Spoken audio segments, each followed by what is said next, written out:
the need for us to clarify whether we are prepared to deal with the risks in the digital space in the same manner as we have dealt with other threats to our national security.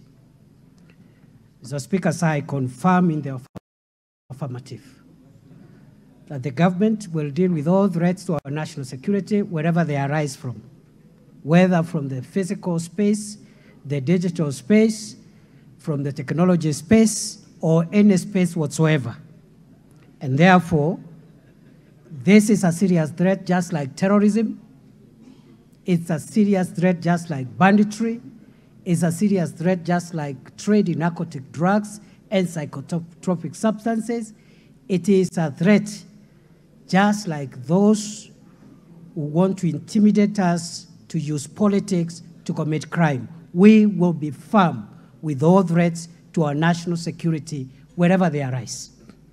Thirdly, Honorable Speaker, a question has been asked on the money that was promised to the people of Kenya in exchange for their data.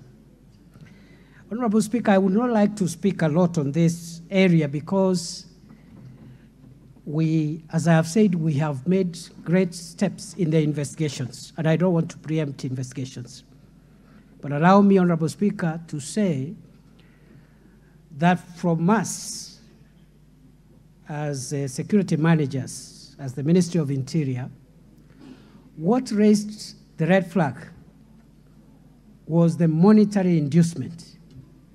For us, that is one of the earliest indications. And the moment it became apparent that that exercise that started, as I said, it was done for 2 days, and on the third day, we were clear that crimes are being committed from where we sit. So if, or rather, that inducement for us is an area of concern.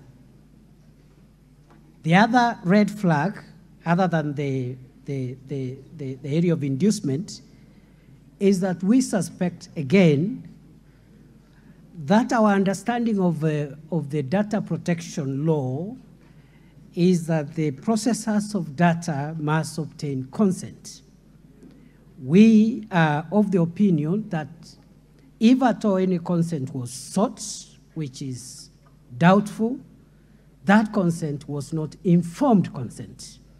And that's why we believe we will nail down people, we'll pin down people.